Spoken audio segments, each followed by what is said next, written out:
El silencio de la noche en nuestro apartamento de la calle de Alcalá, en el opulento barrio de Salamanca, Madrid, solía ser un bálsamo, una promesa tácita de la paz que habíamos construido. Pero esa noche, el silencio era un depredador.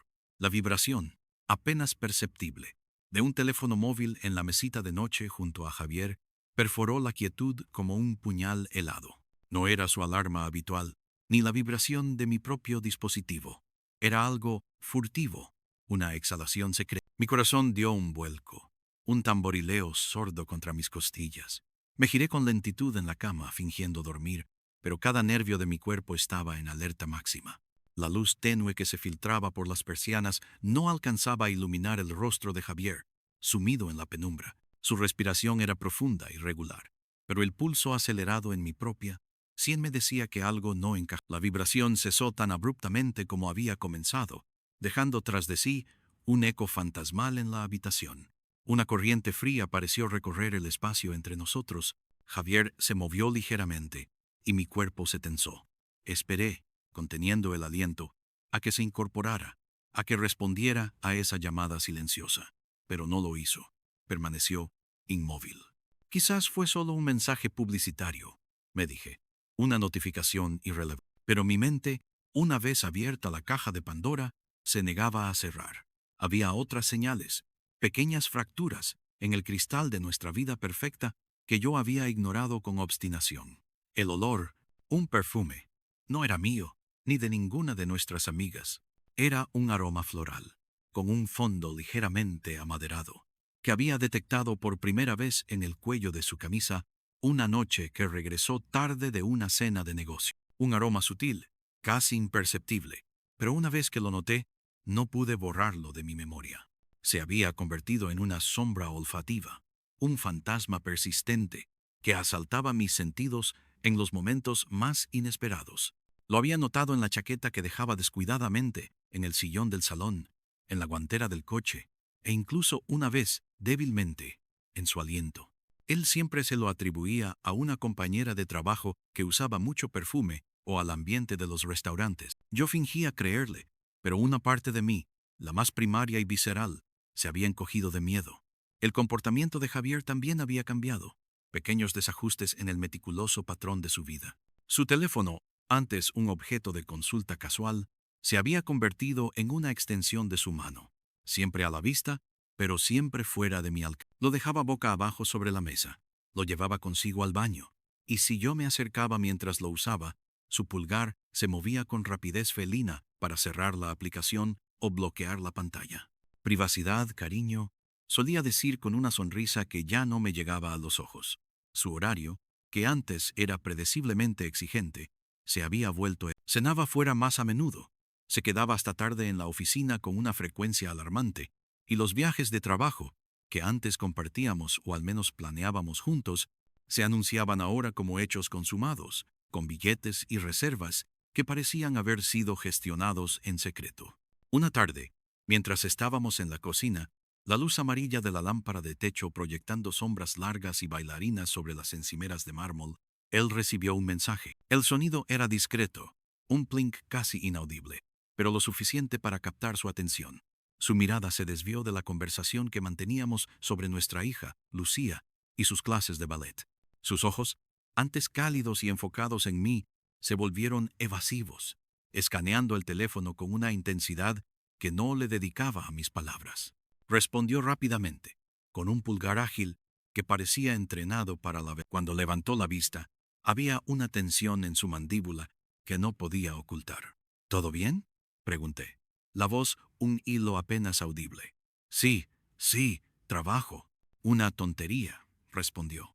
Pero el tono de su voz, demasiado despreocupado, sonaba a hueco. El reloj de pared en la cocina, un antiguo péndulo que marcaba las horas con un tic-tac constante, parecía amplificar el silencio que se instaló entre nosotros, un silencio cargado de preguntas no formuladas. Esa noche, mientras Lucía dormía plácidamente en su habitación, yo me quedé en la cama, despierta, escuchando el reloj, la respiración de Javier y el pulso galopante de mis propias sospechas. La paz había huido de nuestra casa, reemplazada por una atmósfera de misterio y una creciente ansiedad. El amor se sentía como un recuerdo lejano, sustituido por el frío abrazo de la duda. Los días siguientes fueron una tortura silenciosa. Me sentía como una detective en mi propia vida, buscando pistas en el aire, en los gestos, en las palabras no dichas. Revisaba la ropa de Javier con un disimulo que me repugnaba, olfateando la tela con la esperanza de no encontrar lo que ya temía. Cada vez que él se duchaba o salía de la habitación, mis ojos se dirigían irremediablemente hacia su teléfono, posado como un ídolo en la mesita de noche, cargándose. Sabía que no debía hacerlo, que cruzar esa línea era un punto de no retorno. Pero la necesidad de saber, de confirmar o desmentir la creciente marea de sospechas, se había vuelto una obsesión. Una tarde, mientras Javier se duchaba, el vapor empañaba los espejos del baño y el suave murmullo del agua llenaba el apartamento. Me atreví. Mi mano temblaba mientras me acercaba al teléfono. Mi corazón latía con tanta fuerza que sentí que el sonido ahogaría el de la ducha. Era un modelo de última generación, con una pantalla brillante que mostraba una foto nuestra de hace años, en el Parque del Retiro, riendo despreocupados. La imagen de nuestra felicidad pasada se burlaba de mí. Su huella dactilar. Lo había visto usarla cientos de veces. Con un pulso martillante, coloqué mi dedo pulgar con delicadeza sobre el sensor. Falló. Intenté de nuevo. Falló. Javier saldría en cualquier momento. El pánico me invadió. ¿Y si él había cambiado la huella? ¿O si yo no era tan observadora como pensaba? Justo cuando estaba a punto de rendirme, lo recordé. Su cumpleaños, el código numérico, que a veces usaba en el iPad, la fecha de su nacimiento, combinada con el año en que habíamos comprado la casa. Un código simple, una mezcla de números significativos. Lo intenté, con la respiración contenida. La pantalla parpadeó, un suave clic virtual, y el teléfono se desbloqueó. Una avalancha de aplicaciones se desplegó ante mis ojos. Mi corazón dio un brinco salvaje, mezclando el triunfo con la náusea. Sentí una vergüenza profunda, una traición a la confianza, pero la sed de la verdad era más fuerte. Mi tiempo era limitado. No podía buscar mensajes con nombres sospechosos, ni correos electrónicos. Necesitaba algo más directo. Fui directamente al calendario, y ahí estaba. Una serie de citas marcadas con iniciales crípticas: S, cena, S, café, S, proyecto. Las fechas coincidían con sus noches de trabajo o reuniones de última hora. No había detalles de ubicación, solo las iniciales y el tipo de encuentro, y un patrón que era innegable. Las citas se repetían con una frecuencia alarmante. La S se había materializado de la nada en su agenda digital, un fantasma recurrente que yo antes no había sabido interpretar. Sentí un escalofrío que me recorrió la espalda. S. Sofía, el nombre que se me había escapado de alguna conversación laboral, una compañera de proyecto de la que Javier había hablado una vez, de pasada, con una ligereza que ahora me parecía siniestra. Me sentí tonta, ingenua. ¿Cómo no lo había visto antes? Cerré el calendario con la misma cautela con la que lo había abierto, bloqueé el teléfono y lo volví a colocar exactamente donde lo había encontrado. El sonido del agua de la ducha cesó. Javier saldría en unos segundos. Mi mente era un torbellino. Las piezas del rompecabezas estaban empezando a encajar, pero el cuadro que se formaba era grotesco. El perfume, las llamadas silenciosas, los horarios erráticos, el teléfono oculto y ahora la S en su calendario. Esa noche, cuando nos sentamos a cenar, el ambiente era denso, casi tangible. La pasta que había preparado con tanto esmero me pareció insípida. Lucía charlaba alegremente sobre sus dibujos, ajena a la tormenta que se gestaba entre sus padres. Javier intentaba mantener la normalidad, preguntándome sobre mi día, sobre las noticias. Sus ojos esquivaban los míos. Sentí una punzada de rabia y tristeza. Él estaba allí, físicamente, pero su mente y su corazón, o al menos una parte importante de ellos, estaban en otro lugar.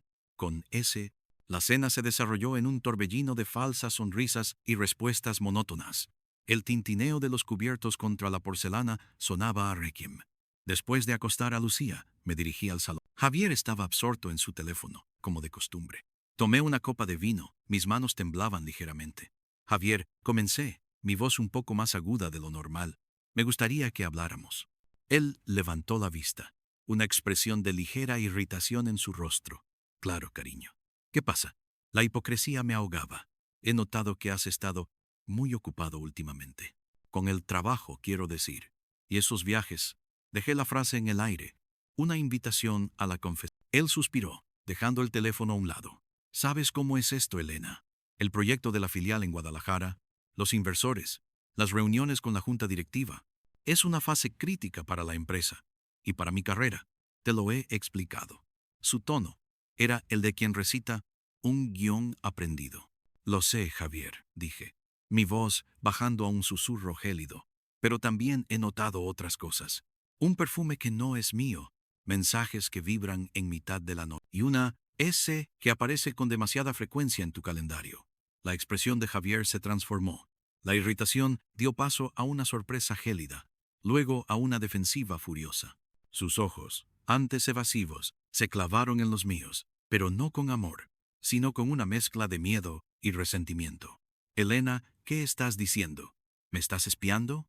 ¿Estás revisando mi teléfono? Su voz se había elevado, un tono que rara vez usaba. No necesito espiarte para ver lo que es obvio, Javier, respondí. Mi propia voz firme, a pesar del temblor interno. El silencio en el coche cuando te pregunto, ¿dónde has estado? La forma en que te aferras a tu teléfono. Tus ojos, que ya no me miran igual. Él se puso de pie, su silla rasgando el suelo con un ruido estridente. Estás imaginando cosas, Elena. Estás paranoica. Esto es ridículo.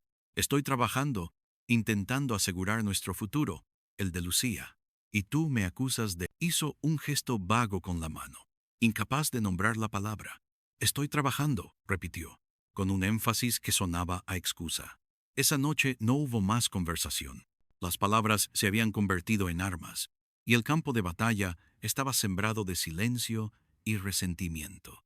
Cada uno se retiró a un lado de la cama, un abismo invisible pero infranqueable, abriéndose entre. La vibración del teléfono en la mesita de noche seguía acechando, un recordatorio constante de la sombra que se cernía sobre nuestra vida. La sospecha, como una enredadera venenosa, se aferraba a mi alma, apretando cada vez más fuerte. No era solo un asunto de celos, era una cuestión de traición, de una mentira que erosionaba los cimientos de lo que creía que era mi realidad. La escalada de mi investigación se volvió más audaz, más desesperada. Necesitaba pruebas irrefutables, algo que Javier no pudiera negar con sus evasivas y su rabia defensiva. No podía vivir en esa nebulosa de sospecha constante, en esa guerra fría doméstica. La S en el calendario no era suficiente.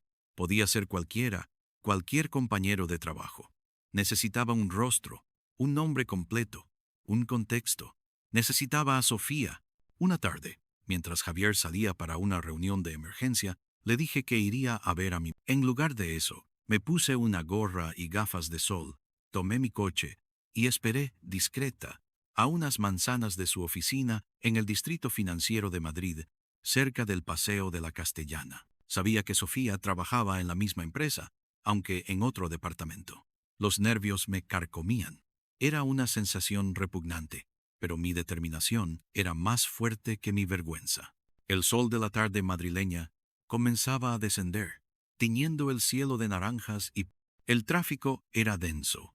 El ruido de los motores y las bocinas, un constante zumbido que se mezclaba con el latido de mi corazón. Esperé durante lo que parecieron horas, el asiento del coche volviéndose incómodo, mi mente repasando cada posible escenario. Y entonces la vi, saliendo del edificio de oficinas, una mujer alta y elegante, con el pelo oscuro recogido en una coleta alta, caminaba con una confianza que me impactó. Llevaba un vestido ajustado de color azul eléctrico que realzaba su figura. Sofía, sin duda, era la imagen de la mujer moderna, exitosa, atractiva. Sentí una punzada de inferioridad, de celos, de rabia. La vi esperar en la acera, consultando su teléfono. Unos minutos después, un coche negro, el Audi de Javier, se detuvo junto a ella. Se subió al asiento del copiloto con una familiaridad que me desgarró por dentro. Sus rostros se giraron el uno hacia el otro, una sonrisa que no era de negocios, una cercanía que trascendía lo profesional. Javier le acarició la mejilla antes de que el coche se pusiera en marcha. Mi respiración se cortó. No necesitaba más pruebas. El golpe fue brutal, físico. Mi estómago se contrajo. Mi visión se volvió borrosa por las lágrimas que amenazaban con desbordarse, pero no podía ceder. No podía perderlos de vista. Los seguí, manteniendo una distancia prudencial. Condujeron por el centro de Madrid, esquivando el tráfico. El silencio en mi coche era pesado, solo roto por el sonido de mi propia respiración entrecortada y el eco de mi corazón roto. Las calles familiares de Madrid, la arquitectura majestuosa, el bullicio de la gente paseando, todo parecía burlarse de mi dolor.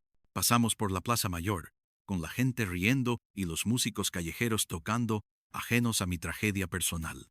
Se dirigieron hacia el sur, hacia la zona del río. Finalmente, el coche de Javier se detuvo en las inmediaciones del Parque Madrid-Río, cerca de la pasarela de la Arganzuela.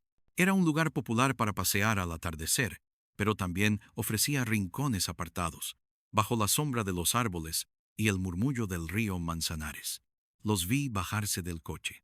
Él le abrió la puerta, con una galantería que nunca había presenciado en años. Caminaron juntos por el paseo, los hombros casi rozándose. Conversaban animadamente, riendo, la forma en que sus cuerpos se inclinaban el uno hacia el otro, la facilidad con la que ella le tocaba el brazo. Era un lenguaje corporal inequívoco de intimidad, de una conexión que iba más allá de lo laboral. Aparqué mi coche discretamente y me bajé, tratando de no llamar la atención. Me puse la gorra más abajo y caminé a cierta distancia, los ojos fijos en ellos.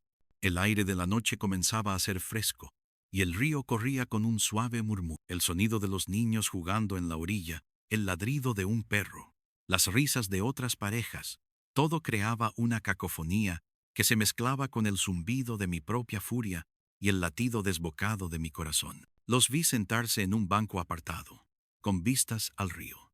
Javier le cogió la mano, la besó con una ternura que me destrozó el alma.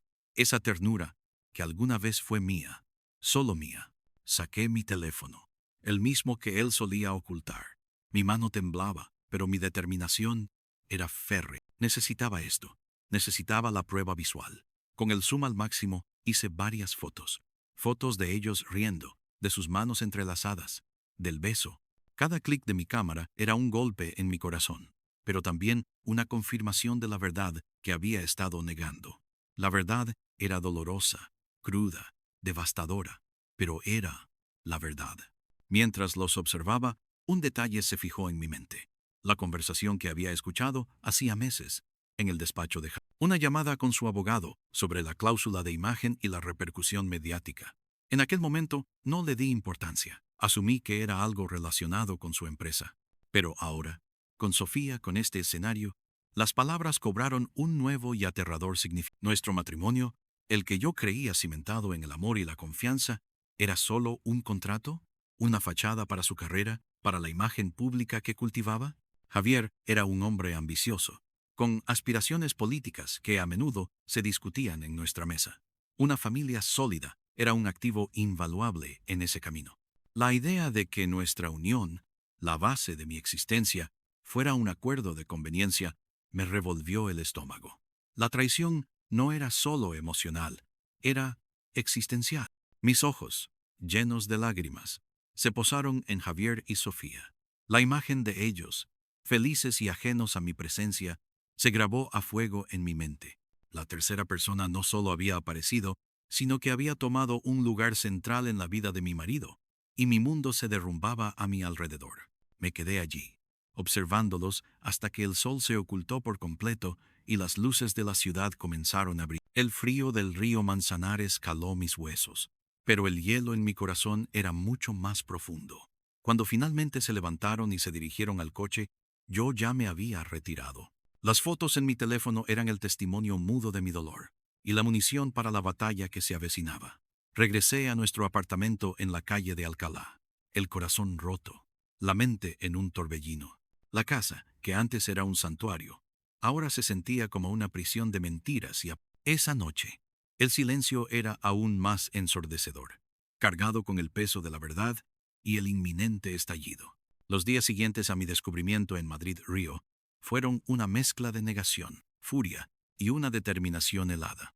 Javier intentaba mantener la normalidad, con sus buenas noches, cariño y sus besos en la frente, que ahora me sabían a ceniza. Yo respondía con monosílabos, con una distancia calculada, como si un muro de cristal invisible se hubiera erigido entre nosotros. Él parecía notar mi frialdad, pero la atribuía al estrés, a mi mal humor, a cualquier cosa menos a la verdad. La tensión era palpable, un campo de fuerza que distorsionaba cada interacción. Lucía, nuestra hija, con su aguda sensibilidad infantil, empezó a notar la atmósfera pesada. Me preguntaba por qué papá y mamá ya no se abrazaban tanto, y sus preguntas inocentes me partían el alma. Necesitaba un plan. No podía simplemente estallar, no sin preparar el subtema del matrimonio por contrato, fama y secretos resonaba con fuerza en mi mente. Javier no era solo un hombre de negocios, era una figura pública en ascenso, con ambiciones políticas que lo habían llevado a cultivar una imagen impecable de hombre de familia. Su reputación lo era todo. Revelar su infidelidad de golpe podría tener consecuencias devastadoras, no solo para él, sino para nuestra hija, y, en cierto modo, para mí también. Mis propias conexiones sociales, mis amistades, mi estatus, estaban inextricablemente ligadas a su imagen. No era solo un corazón roto, era un castillo que se desmoronaba. Unas noches después, mientras Javier dormía profundamente, el peso de sus secretos inconsciente, me levanté. Fui a la cocina, la luz amarilla de la encimera, creando un ambiente íntimo y desolador. Saqué mi portátil y empecé a investigar. El nombre de Sofía, ya lo tenía. Una búsqueda rápida reveló que era una joven abogada en ascenso, especializada en derecho corporativo, una figura prometedora en el mismo bufete que asesoraba a la empresa de Javier. Era guapa, ambiciosa y soltera. Lo tenía todo. Una rival formidable. Pero lo más importante, encontré un artículo de una revista de negocios que entrevistaba a Javier sobre su meteórico ascenso. Mencionaba su matrimonio estable como pilar fundamental de su éxito y su compromiso con los valores. Las palabras me quemaron los ojos. Era la confirmación tácita de que nuestro matrimonio era, al menos en parte, una transacción, un activo en su cartera de poder. Recordé una conversación que tuvimos al principio de nuestra relación, cuando las ambiciones de Javier empezaban a tomar forma. Él habló de aliados, de presentar un frente unido, de proyectar confianza. Yo, ingenuamente, pensé que hablaba de nosotros como pareja. Ahora entendía que se refería a nosotros como una marca. La idea del contrato de la fachada añadió una capa de veneno a la herida. No solo me había engañado con otra mujer, sino que había convertido nuestra unión en un pacto tácito de conveniencia. El dinero, el estatus, la imagen, todo se entrelazaba. Si revelaba la infidelidad, no solo lo humillaría, sino que también desestabilizaría su carrera y, por ende, el apoyo económico que nuestra familia recibía. Las implicaciones para Lucía eran enormes. Al día siguiente, tomé una decisión. Necesitaba enfrentarlo, pero con la cabeza fría, con todas mis cartas sobre la mesa. No sería un arrebato emocional, sino una confrontación calculada. Esperaría el momento adecuado. El reloj de pared en el salón seguía marcando el tiempo. Cada tic-tac, una cuenta regresiva hacia el estallido inevitable. El clímax llegó inesperadamente, no con la explosión que yo había planeado meticulosamente, sino con la quietud helada de una confrontación pública que se convirtió en un susurro privado y devastador. Javier me había invitado a una cena importante de empresa en un restaurante de lujo en el centro de Madrid, cerca de la Puerta de Alcalá. Era una de esas cenas donde la apariencia lo era todo, donde las esposas eran parte del decorado, el apoyo silencioso a la ambición de sus... Me vestí con esmero, eligiendo un vestido azul oscuro que sabía que le gustaba. Mi sonrisa era una máscara, mi actitud una armadura. Al llegar, la vi, sentada en una mesa cercana, charlando animadamente con un grupo de colegas, estaba Sofía. Su presencia en la misma cena no era solo una coincidencia, era una provocación, un acto de audacia que me heló la sangre. Ella lucía deslumbrante, con un vestido rojo vibrante que atraía todas las miradas. Javier, al verla, tensó la mandíbula por un instante imperceptible, pero rápidamente recuperó su semblante de anfitrión impecable. Me presentó a sus colegas, a sus inversores, y a ella como la abogada Sofía García, una de las nuevas promesas de nuestro equipo legal. Su voz era tan profesional, tan desapasionada, que un escalofrío me recorrió la espalda. Sofía, con una sonrisa que no llegó a sus ojos, me estrechó la mano con una firmeza sorprendente, mirándome directa. Sus ojos eran desafiantes, casi victoriosos. La cena transcurrió en una niebla de conversaciones triviales y brindis hipócritas. Javier, en su papel de anfitrión, estaba radiante, hablando de los éxitos de la empresa, de sus futuras expansiones. A cada oportunidad, miraba a Sofía, y yo notaba las miradas furtivas, los microgestos que no eran visibles para los demás, pero que para mí eran como el calor de la sala, el murmullo de las conversaciones, el tintineo de las copas. Todo se fundía en un zumbido irritante. El aroma de su perfume, el mismo que había detectado en la ropa de Javier, se extendía por la mesa. Cuando llegó el momento de los postres, Javier se levantó para ir al baño. Unos minutos después, Sofía hizo lo mismo. Mi corazón comenzó a latir con fuerza. Esta era mi oportunidad. Me excusé con una sonrisa forzada y seguí sus pasos. El pasillo que llevaba a los baños estaba desierto. Al girar una esquina, los vi, escondidos en un recoveco, con las cabezas juntas, susurrando. Javier tenía una mano en la cintura de Sofía, y ella le acariciaba el brazo. No había un beso, pero la intimidad de la escena era más que elocuente. Javier, dije, mi voz, aunque baja, resonó con una frialdad que los hizo separarse de golpe. Se giraron, sus rostros pálidos, sus ojos llenos de una mezcla de shock y culpabilidad. Sofía fue la primera en recuperar la compostura, su expresión volviéndose de piedra. Javier, en cambio, pareció encogerse, su orgullo desinflado en un instante. Elena, ¿qué haces aquí?, balbuceó, su voz apenas un susurro.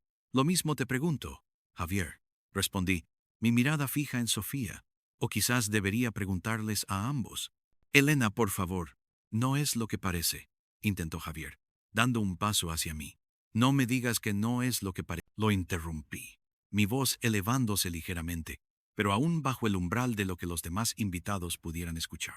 He visto tus mensajes, he visto tu calendario, te he seguido hasta el parque, y ahora esto. ¿Vas a seguir negándolo? ¿Vas a seguir tomándome por estúpida?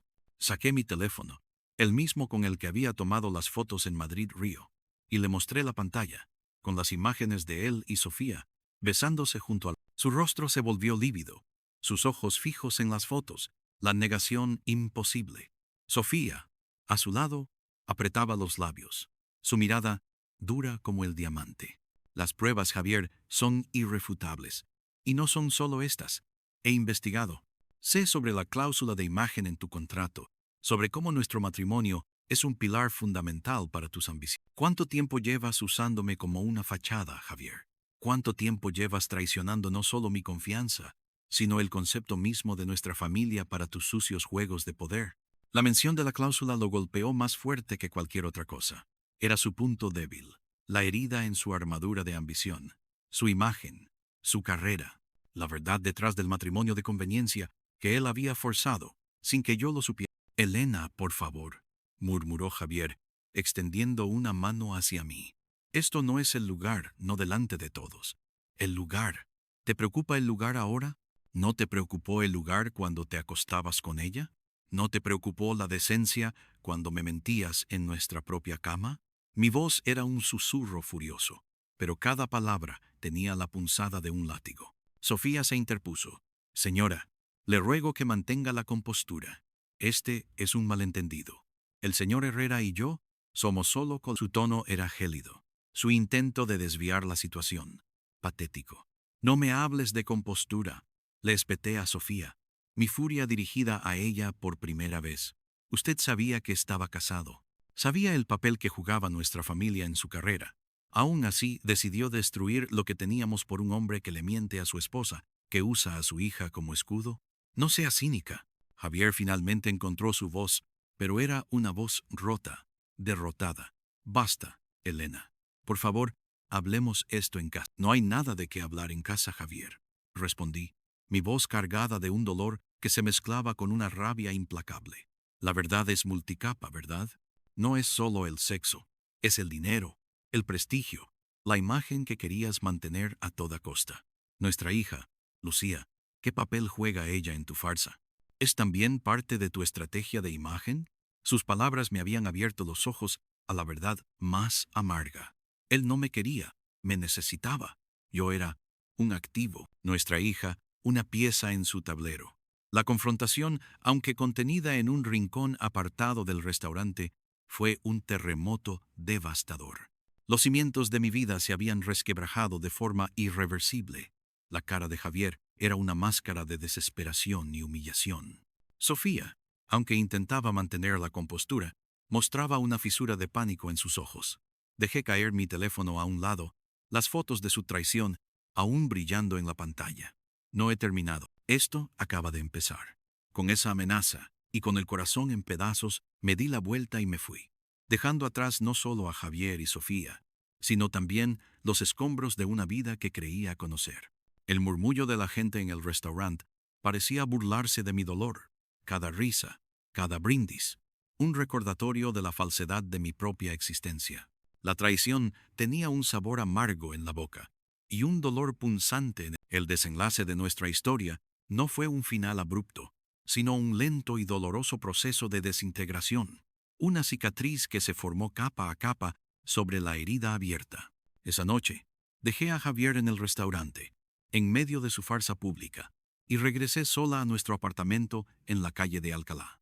El trayecto en taxi fue un borrón, mi mente un torbellino de emociones, rabia, tristeza, humillación, pero también una extraña sensación de liberación al haber desvelado la verdad. Al entrar en el apartamento, sentí un vacío opresivo.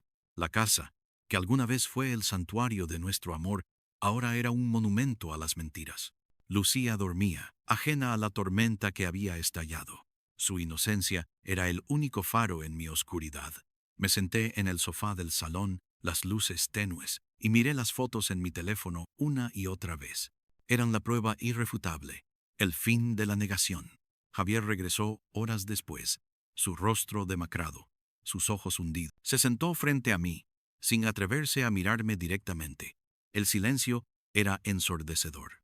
Finalmente, él habló, su voz un susurro quebrado.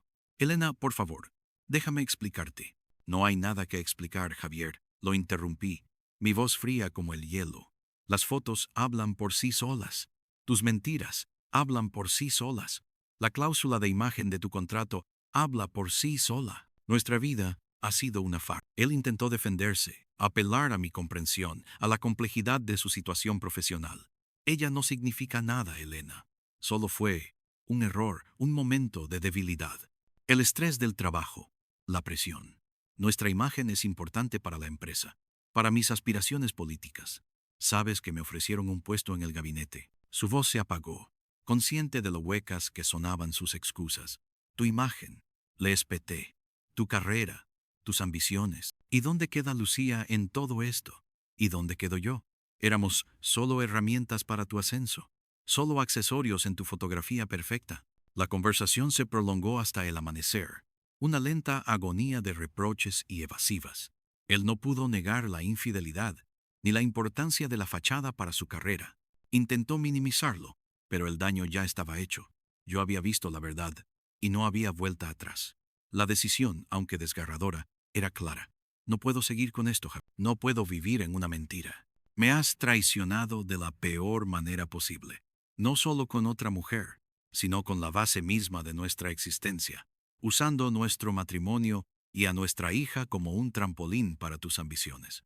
El divorcio fue un proceso largo y amargo, pero discreto.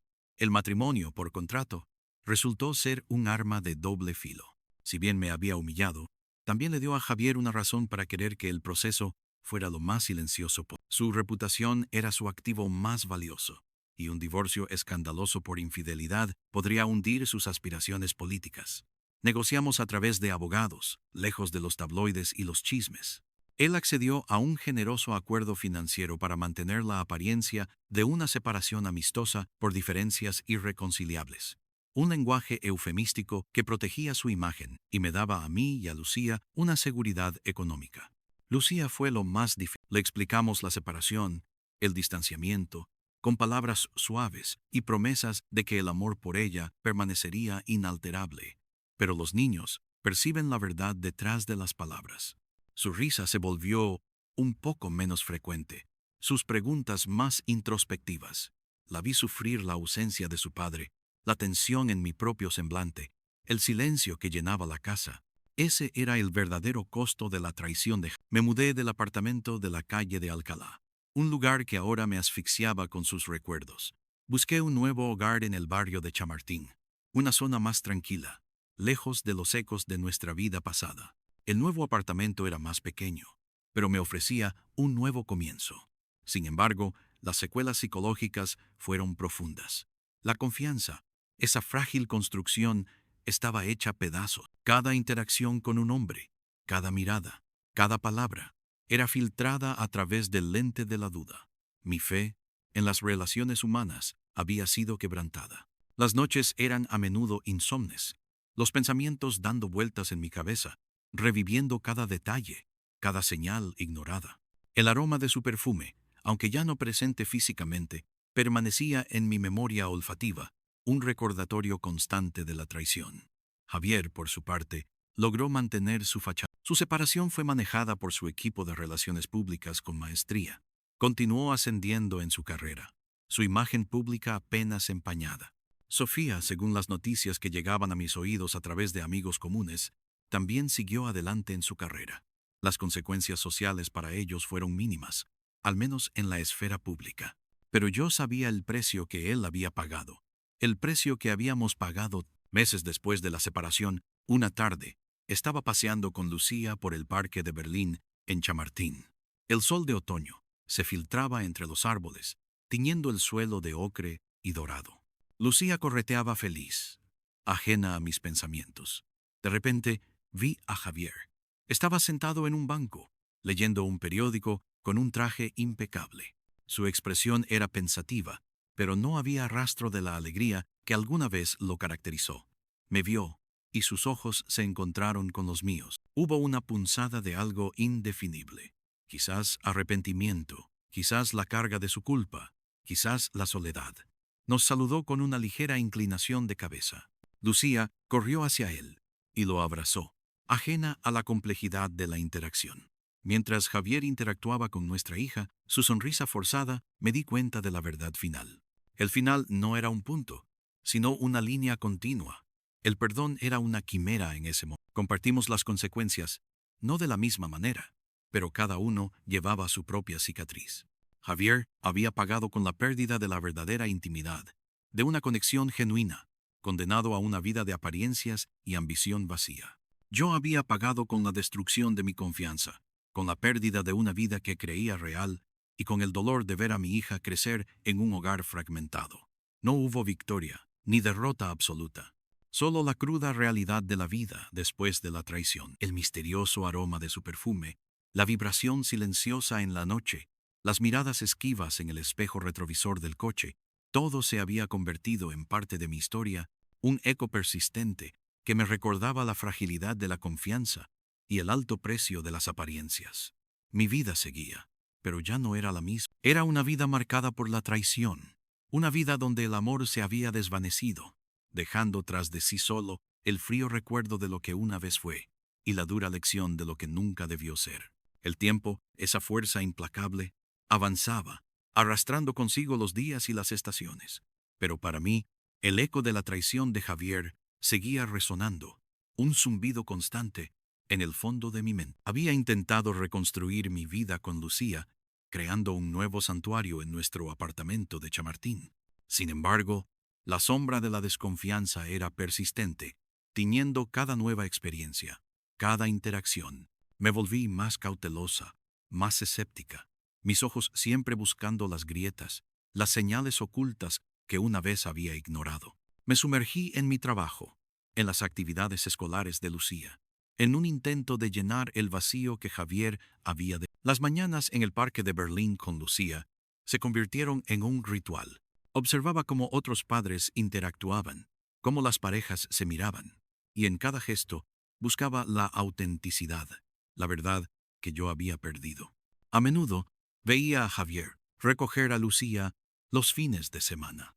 Él siempre era impecable, pulcro, con esa sonrisa calculada que exhibía en público. Hablaba con Lucía, con dulzura, intentando compensar su ausencia. Pero entre nosotros solo había formalidad, un vacío respetuoso, una rendición silenciosa a la situación. Los ojos de Javier, sin embargo, a veces revelaban una melancolía que no podía disimular, una carga invisible que lo acompañaba.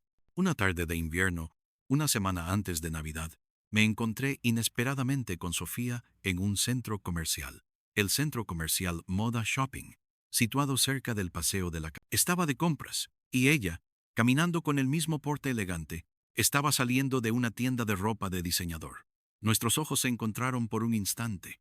No hubo saludo, no hubo palabras, solo un reconocimiento gélido, una punzada de la vieja herida que se reabría. Su expresión era imperturbable, una máscara de indiferencia, pero pude percibir un atisbo de algo, quizás incomodidad, quizás remordimiento, en la profundidad de sus ojos. Ella desvió la mirada y siguió su camino, mezclándose con la multitud. El encuentro duró solo unos segundos, pero me dejó una sensación de inquietud que duró el resto del día. La verdad es que nunca sabría el alcance de su complicidad o de sus propios sufrimientos.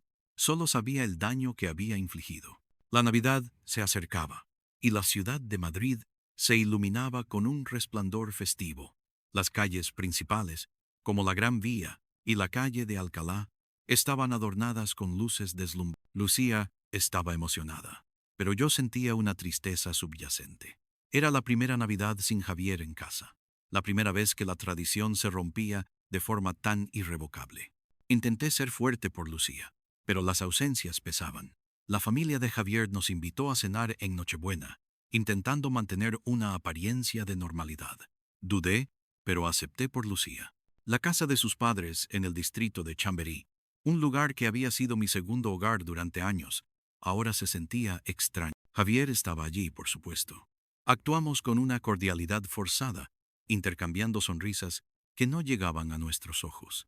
La cena fue un ballet de evasivas y silencios incómodos, un testimonio mudo del muro que se había levantado entre nosotros. Lucía, una vez más, era el único puente, la única fuente de alegría genuina. Durante la cena, escuché a la madre de Javier hablar con sus amigas sobre su carrera. Mencionó su próximo gran paso y la importancia de su imagen pública intachable. Me sentí enferma. Incluso en la intimidad familiar, la fachada se mantenía.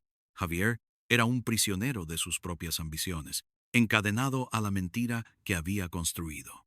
Me di cuenta de que, aunque yo había sido la víctima de su traición, él también era una víctima de sus propias elecciones, de su implacable búsqueda de poder y reconocimiento. El matrimonio por contrato no era solo un acuerdo tácito, era una prisión de oro para ambos, aunque las rejas fueran invisibles para el resto del mundo. Después de que Lucía se durmiera, me senté en la terraza del apartamento de mis suegros, mirando las luces de Madrid. El aire frío de la noche, el eco lejano de los villancicos, todo contribuía a mi melancolía. Javier se unió a mí en silencio. Se quedó de pie junto a mí, mirando la ciudad iluminada. Elena, dijo finalmente, su voz apenas un susurro en la oscuridad. Lo siento. No añadió más. No hubo excusas. No hubo defensas. Solo esas dos palabras. Lo sé, Javier, respondí, mi propia voz teñida de agotamiento. ¿Pero de qué sirve el arrepentimiento si el daño ya está hecho? Él no respondió. Se quedó allí, en silencio. Y por primera vez en mucho tiempo, sentí que era una conexión honesta, una expresión de la profunda tristeza que nos unía a pesar de todo lo demás. No era un perdón ni una reconciliación, sino un reconocimiento mutuo del dolor compartido, de las consecuencias irreversibles de sus acciones. La vida continuó, con sus altibajos, sus pequeñas victorias y sus grandes derrotas. Aprendí a vivir con las cicatrices, a no dejar que la desconfianza me consumiera por completo. Me volví más fuerte, más resiliente. Me di cuenta de que, aunque el amor que había tenido por Javier se había transformado en algo irreconocible, el amor por Lucía era una fuerza inmutable, el ancla que me mantenía a flote. Una tarde de primavera, mientras paseaba sola por el Real Jardín Botánico, cerca del Museo del Prado, disfrutando de la belleza efímera de las flores, mi teléfono vibró. Era un mensaje de Lucía, una foto de ella, y Javier riendo en algún par. Había un brillo de felicidad genuina en los ojos de Lucía y una sonrisa más relajada en el rostro de Javier, una que no había visto en mucho tiempo. Fue un recordatorio de que, a pesar de todo, la vida sigue adelante. Y aunque nuestro camino se había bifurcado irrevocablemente, nuestras vidas seguirían entrelazadas por el lazo indisoluble de nuestro. El peso de la traición nunca desaparecería por completo, pero aprendería a cargarlo con gracia, a convertir el dolor en sabiduría y a buscar la autenticidad en un mundo que a menudo se escondía tras las fachadas. El misterioso aroma del perfume ajeno, la vibración del teléfono en la noche, el silencio en el coche, todos esos detalles que habían marcado el principio del fin, ahora eran solo recuerdos, lecciones grabadas a fuego en el corazón, pero que ya no definían mi presente ni mi futuro. Era libre, aunque el precio de esa libertad hubiera sido el dolor más profundo.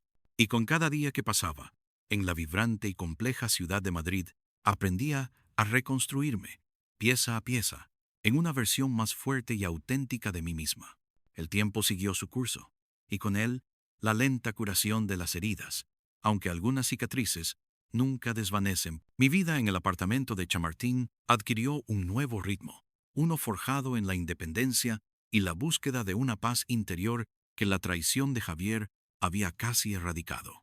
Lucía crecía, y su felicidad se convirtió en mi motor principal, el recordatorio constante de que, a pesar de las sombras, la vida ofrecía luz. Mis noches solían estar acompañadas por la lectura, la música suave y, a veces, la mirada perdida por la ventana hacia las luces de Madrid, que titilaban como estrellas caídas. El tic-tac del reloj ya no me torturaba, sino que marcaba un paso lento y constante hacia un futuro incierto pero lleno de posibilidades.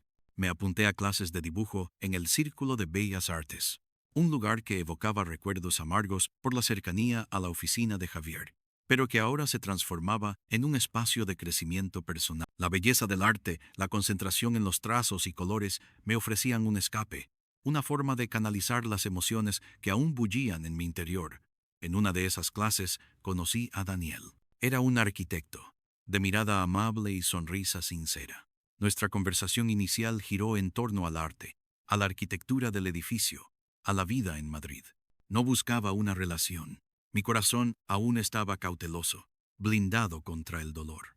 Pero su compañía era agradable, su presencia reconfortante. Él escuchaba con atención, y en sus ojos no había el menor rastro de la evasión o la ambición desenfrenada que había caracterizado a Javier.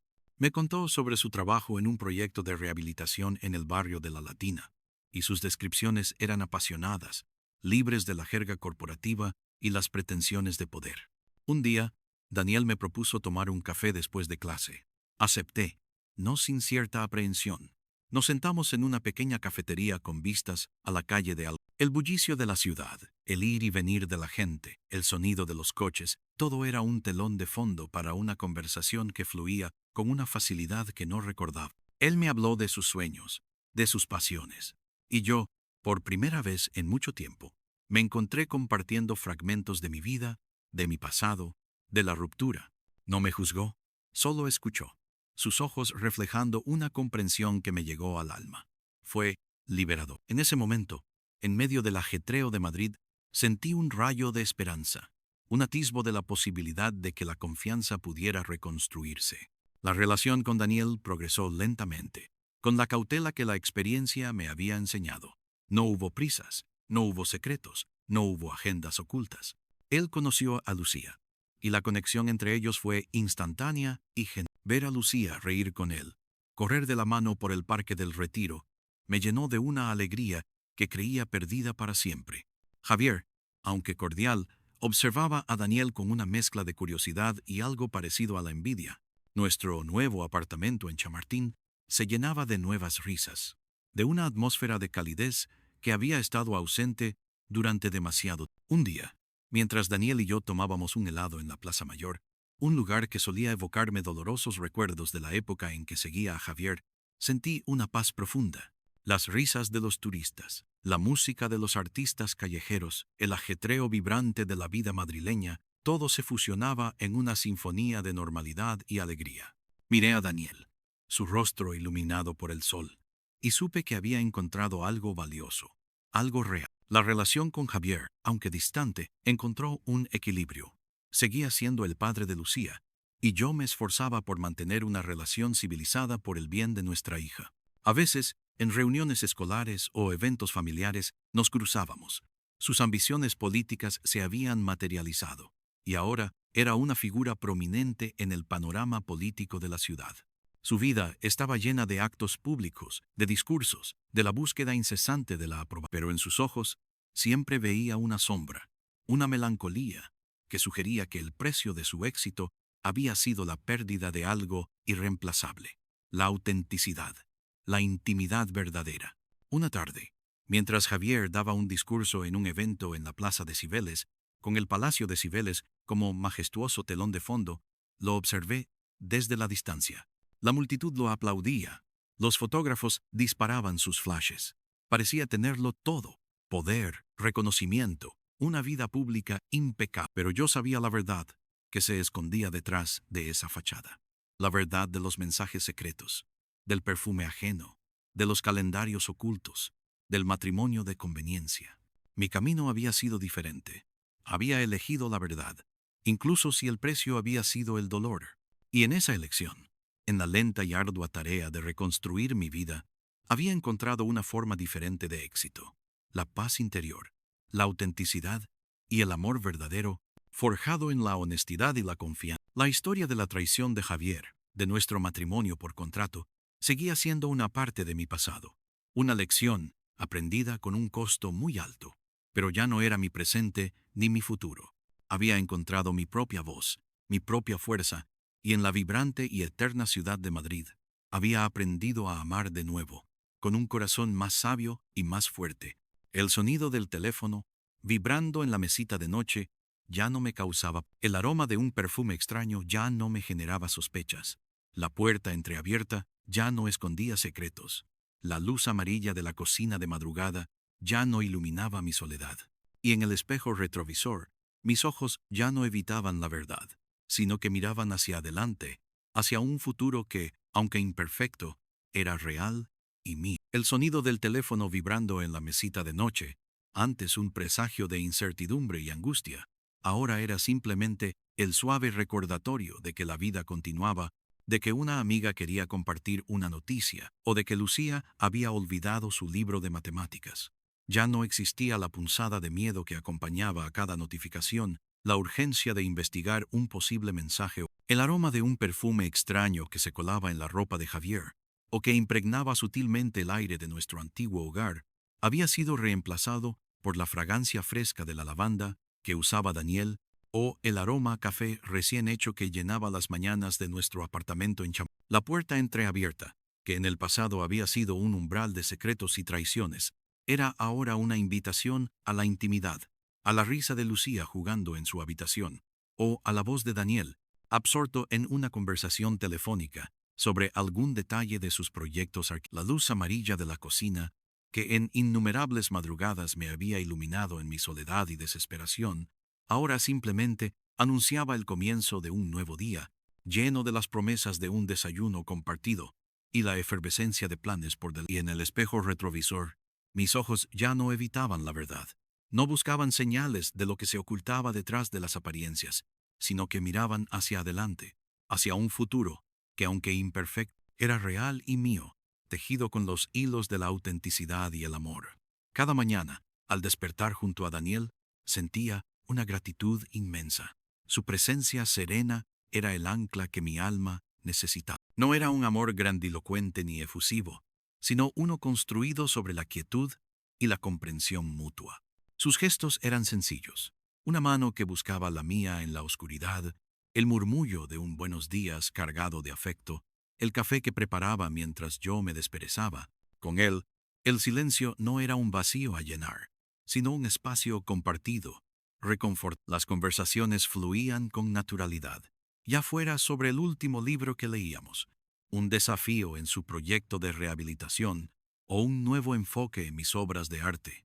Mis lienzos, antes refugio de mi tormento, ahora reflejaban la luz, la esperanza. Los colores se habían vuelto más vibrantes, las formas más libres, Ya no pintaba para escapar, sino para celebrar. Daniel no solo había llenado el vacío dejado por Javier, sino que había introducido una dimensión completamente nueva. Él admiraba mi arte con una sinceridad que me impulsaba. A veces, me encontraba discutiendo con él la composición de un cuadro, la paleta de colores o el significado de una pieza. Sus conocimientos de arquitectura, de espacios y de luz aportaban una perspectiva única que enriquecía mi propio proceso creativo. Me había animado a presentarme a varias exposiciones, algo que antes de él me habría parecido una empresa aterradora, llena de juicios y expectativas. Con su apoyo, mi trabajo había comenzado a ganar reconocimiento local, pequeñas victorias que se sentían enormes para mí. La primera vez que vendí un cuadro en una galería del barrio de las Letras, la emoción fue abrumadora. Daniel estuvo allí, su brazo alrededor de mis hombros, compartiendo mi alegría con una sonrisa que decía más que 1000 palabras. No había en él ni un ápice de competitividad, solo un orgullo genuino que me hacía sentir inmensamente valioso. La vida de Lucía también se había transformado. La tensión que antes impregnaba el ambiente de nuestra casa se había disipado, reemplazada por una atmósfera de risas espontáneas y afecto incondicional.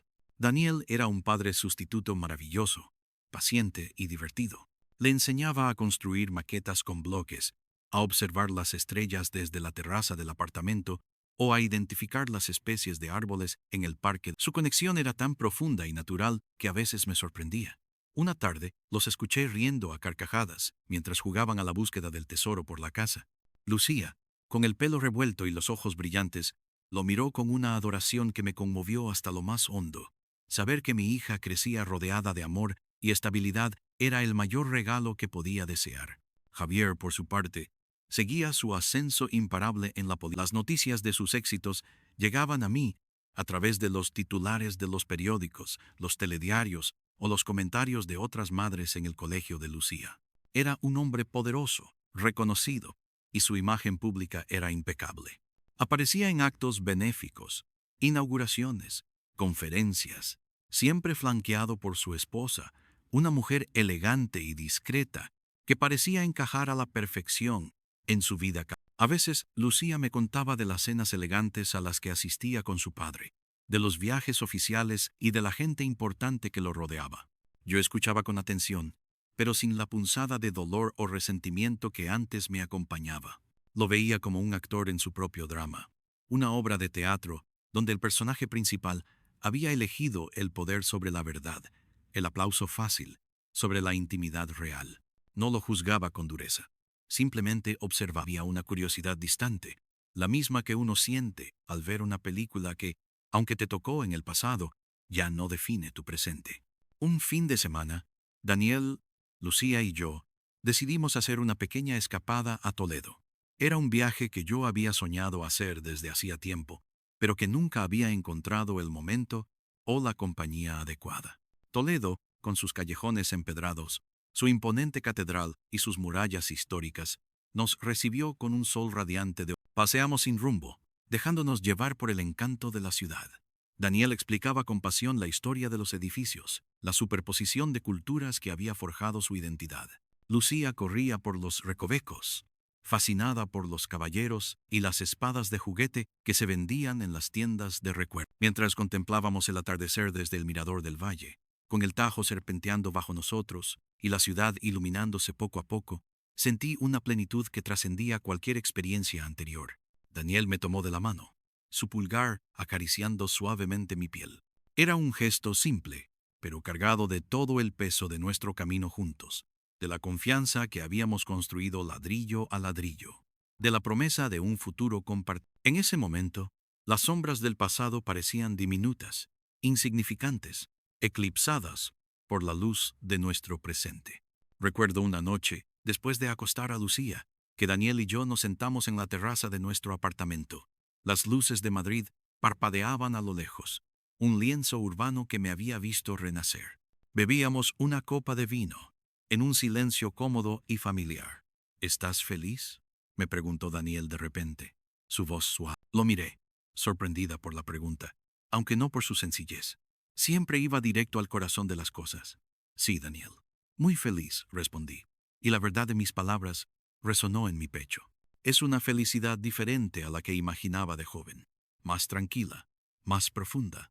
No es la euforia de un cuento de hadas, sino la paz de una historia real, bien vivida, con sus altibajos, pero siempre mirando hacia adelante.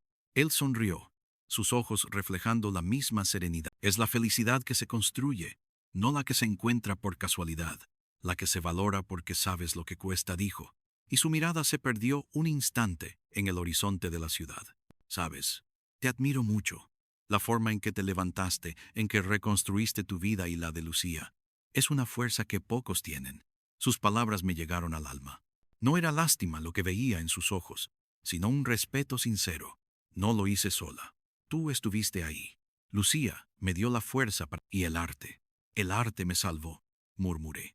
Me acerqué a él y apoyé mi cabeza en su hombro. El calor de su cuerpo, el olor a su piel, eran mi refugio. En ese instante, comprendí que el amor verdadero no era la ausencia de problemas, sino la presencia de alguien que te ayuda a enfrentarlos. Mi carrera artística continuó floreciendo. La Galería del Barrio de las Letras me ofreció una exposición individual. Fue un hito. Titulé la exposición Resurger, y cada cuadro era un fragmento de mi viaje. Había paisajes de Madrid, reinterpretados con una paleta de colores vibrantes y un toque de melancolía superada. Retratos abstractos que representaban la complejidad de las emociones humanas y una serie de piezas que exploraban la luz y la sombra, la esperanza y la resiliencia. La noche de la inauguración, la galería estaba llena. Amigos, compañeros de clase de arte, algunos coleccionistas y, por supuesto, Daniel y Lucía. Lucía, orgullosa, señalaba mis cuadros a todo el mundo, explicando con su voz infantil el significado de cada uno. Javier también hizo acto de presencia, brevemente, acompañado por su esposa. Lo vi de lejos, su figura erguida y su sonrisa profesional mientras saludaba a algunos conocidos.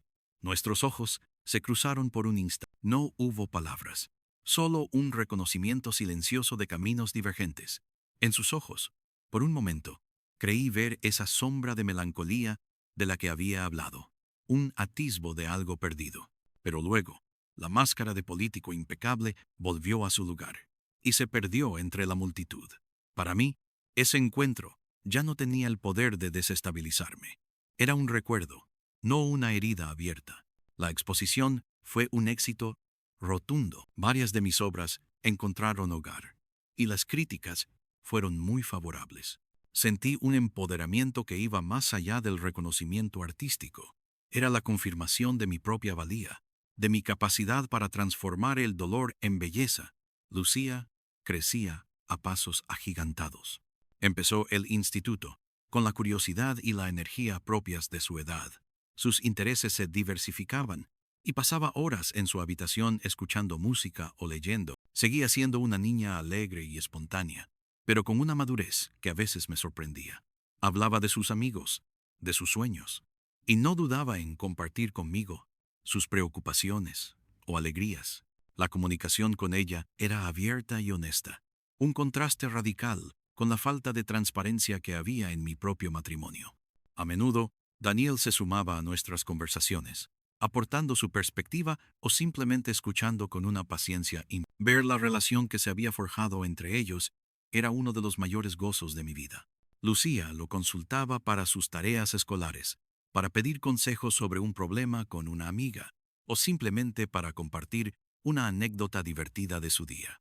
Daniel era para ella una figura de apoyo inquebrantable, una presencia constante que la hacía sentir segura y querida.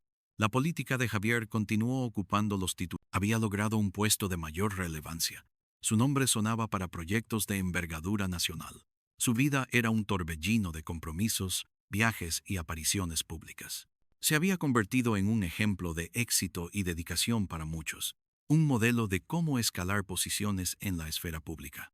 Pero yo seguía percibiendo la superficialidad subyacente a toda esa fachada. Su matrimonio de conveniencia parecía ser la perfecta extensión de su ambición, una sociedad bien orquestada para mantener las apariencias y consolidar su imagen. No había en él la calidez que yo valoraba en Daniel, la autenticidad que ahora era el pilar de mi propia felicidad. Recuerdo una entrevista televisiva en la que hablaba apasionadamente sobre la importancia de la familia y los valores tradicionales. Mientras lo escuchaba, no pude evitar un escalofrío. La hipocresía me pareció tan palpable que sentí una punzada de tristeza por él, por la vida que había elegido, desprovista de una verdadera conexión humana. Sin embargo, nuestra relación como padres de Lucía se mantuvo sorprendentemente cordial. Las reuniones para hablar de su educación o sus actividades extracurriculares eran puramente funcionales, sin reproches ni resentimientos. Ambos estábamos de acuerdo en que el bienestar de Lucía era primordial. En esas ocasiones, la interacción era profesional, casi fría, pero efectiva. No éramos amigos, ni siquiera conocidos en un sentido profundo, sino dos adultos que compartían una responsabilidad. La distancia emocional era mi escudo y mi elección, un espacio que protegía la paz que tanto me había costado construir. Había dejado de lado la necesidad de comprenderlo, de buscar explicaciones o de anhelar una disculpa que nunca. Había aceptado que algunas heridas cicatrizan mejor sin ser reabiertas, y que la libertad a veces significa soltar, incluso la esperanza de un cierre perfecto. Un año después de la exposición, Daniel me propuso un nuevo proyecto, esta vez uno que combinaría nuestras pasiones. Había adquirido un pequeño local en el barrio de Malasaña, un espacio antiguo y encantador que quería rehabilitar. Su idea era convertirlo en un estudio-galería, un lugar donde yo pudiera trabajar y exponer mis obras, y que también sirviera como un espacio multifuncional para eventos artísticos más pequeños. La propuesta me emocionó profundamente. Era más que un negocio. Era la materialización de un sueño compartido, una declaración de confianza en mi talento y en nuestro futuro juntos. Pasamos meses inmersos en el proyecto. Daniel se encargaba de la estructura, de la distribución de los espacios, de la luz natural que entraría por el gran ventanal. Yo aportaba mis ideas para el diseño interior, la paleta de colores para las paredes, la disposición de las obras.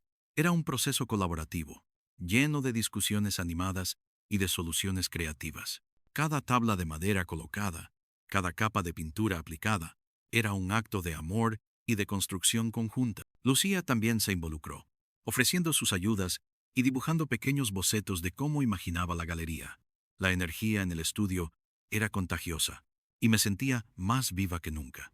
La inauguración del estudio galería fue un evento íntimo, solo con amigos cercanos y familiares. No había la pomposidad de la anterior exposición, sino la calidez de un hogar recién estrenado. Las paredes blancas realzaban mis cuadros, y la luz cálida creaba un ambiente acogedor. Daniel me miraba con una ternura que me hacía sentir la mujer más afortunada del mundo.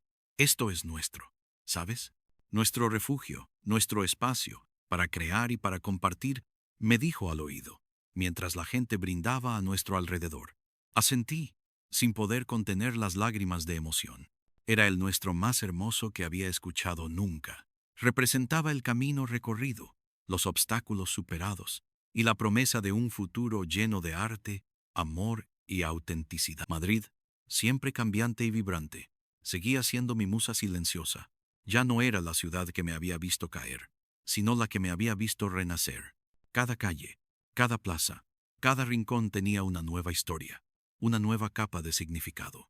Pasear por el Parque del Retiro con Daniel y Lucía, detenernos en la Plaza de Oriente para ver a los artistas callejeros o simplemente sentarnos en un banco de la Plaza Mayor y observar la vida pasar, se había convertido en un ritual sagrado. Esos momentos eran la esencia de mi nueva vida, sencilla, profunda y llena de gratitud. El matrimonio de Javier y su esposa, cuya existencia yo había considerado una mera formalidad, parecía entrar en una fase de mayor exposición. Empezaron a aparecer juntos en revistas del corazón, en artículos que los presentaban como la pareja de poder de la política madrileña.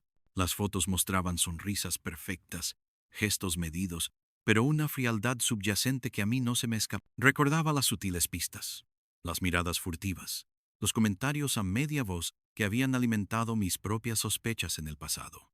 Y ahora, viendo su vida desde la distancia, con una claridad que el dolor había negado, podía discernir la construcción artificial de su relación. Me preguntaba si su esposa era consciente de la verdad que se escondía tras la fachada, o si prefería ignorarla en aras de la ambición compartida. Era un mundo ajeno al mío, un universo de apariencias, donde la autenticidad era una debilidad, no una fortaleza. Mi propia autenticidad se había convertido en mi mayor bandera. Ya no temía ser vulnerable, ni mostrar mis cicatrices. Eran parte de mí, de la historia que me había forjado. En mis obras, cada pincelada era un testimonio de mis alumnos de las clases de arte, que se habían multiplicado gracias al éxito de mis exposiciones y la apertura del nuevo estudio, buscaban no solo técnica en mí, sino también inspiración. A menudo, después de una clase, se quedaban a charlar, compartiendo sus propias luchas y aspiraciones. Yo les hablaba de la importancia de la honestidad en el arte, de cómo las emociones más crudas podían transformarse en las obras más conmovedoras. Les hablaba, sin entrar en detalles personales, de cómo el dolor podía ser un motor de creatividad, una fuente de una belleza inesperada. Y al hacerlo, sentía que cada lección que impartía era también una reafirmación de mi propio camino. Daniel y yo hablamos de formalizar nuestra unión. No era algo que necesitáramos para validar nuestro amor, que ya era sólido como una roca, pero sí un paso natural, un deseo de consolidar legalmente la familia que habíamos construido. Lucía, cuando se lo contamos, saltó de alegría. La idea de una boda sencilla, íntima, en un jardín botánico, la llenaba de ilusión. Ya no era un matrimonio por contrato, sino una unión por amor, por elección, por el deseo de compartir el resto de nuestras vidas. La ceremonia fue exactamente como la imaginamos, pequeña, llena de luz y de sonrisas genuinas. Lucía fue mi dama de honor, radiante con un vestido blanco. Daniel me esperaba al final del pasillo improvisado, con una mirada que me prometía un futuro lleno de paz y complicidad. Al pronunciar los votos, sentí que cada palabra era un eco de mi corazón, una promesa de lealtad y amor verdadero. La vida, por supuesto, no estaba exenta de desafíos. La crianza de Lucía en la adolescencia trajo sus propias complejidades, sus momentos de rebeldía y sus ansias de independencia. Los proyectos de Daniel tenían sus altibajos. Como cualquier profesión, mi propio arte enfrentaba a veces bloqueos, momentos de duda, pero ahora no los enfrentaba sola. Tenía a Daniel a mi lado, un compañero inquebrantable, y la solidez de una familia que se apoyaba mutuamente. Habíamos aprendido a comunicarnos, a escuchar, a ceder. Habíamos construido no solo un hogar, sino un refugio emocional. Con el paso de los años, el recuerdo de Javier se fue desdibujando, como una acuarela antigua que pierde intensidad. Su nombre seguía resonando en los círculos políticos, su imagen seguía apareciendo en los medios, pero para mí, su historia se había convertido en un capítulo cerrado. La sombra en sus ojos, aquella melancolía que a veces había vislumbrado, se había convertido en una característica permanente en las fotografías, un reflejo de una vida que, aunque exitosa en la superficie, carecía de la chispa de la alegría genuina. Lucía, ya una mujer joven, mantenía una relación respetuosa con él, pero su verdadero vínculo emocional, su sentido de pertenencia, estaba firmemente arraigado en nuestro hogar con Daniel. Ella había crecido viendo el contraste entre dos mundos, y había elegido, de forma natural, el que se construía con amor, honestidad y presencia.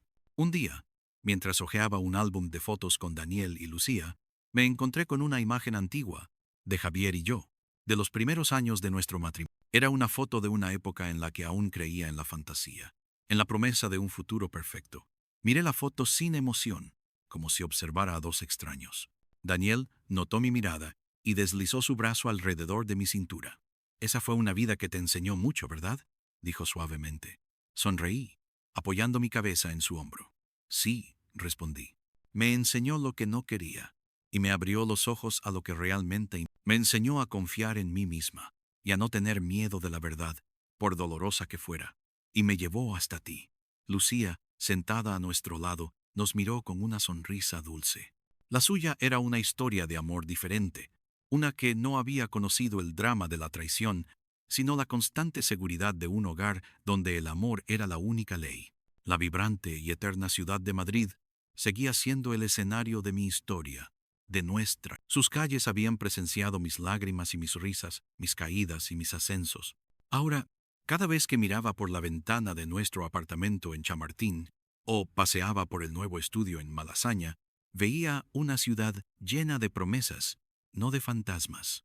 Había aprendido que el amor no se busca, se construye, que la felicidad no es un destino, sino un camino, y que la verdadera riqueza reside en la autenticidad de las conexiones humanas. Había encontrado mi propia voz, mi propia fuerza, y en el abrazo de Daniel y la risa de Lucía, en el lienzo y los pinceles, había descubierto que mi propia historia, aunque imperfecta y marcada por cicatrices, era hermosa, valiosa y, sobre todo, real. El sonido del teléfono ya no me causaba pánico. El aroma de un perfume extraño ya no me generaba sospechas. La puerta entreabierta ya no escondía secretos. La luz amarilla de la cocina de madrugada ya no iluminaba mi soledad. Y en el espejo retrovisor, mis ojos ya no evitaban la verdad, sino que miraban hacia adelante, hacia un futuro que, aunque imperfecto, era real y mío. Y en esa realidad se hallaba la promesa de seguir creando, de seguir amando, de seguir viviendo con el corazón abierto, valiente y libre. Había descubierto que el final de una historia no era el final de todas las historias, sino el comienzo de una nueva, más profunda, más verdadera. Y por primera vez en mucho tiempo, no tenía miedo de lo que vendría después, porque sabía que, pasara lo que pasara, lo enfrentaría con la fuerza de un corazón que había aprendido a confiar de nuevo y con la compañía de aquellos que lo hacían vibrar con amor y con paz. Era la culminación de un viaje, pero también la invitación a una aventura continua, donde cada día era un lienzo en blanco, esperando ser pintado con los colores de una vida vivida, con propósito y con... Mi historia no terminaba aquí. Se expandía, se ramificaba, como los viejos árboles del retiro que, a pesar de las tormentas, seguían ofreciendo sombra y belleza, enraizados en la tierra de la experiencia y extendiendo sus ramas hacia el sol de un futuro ilimitado.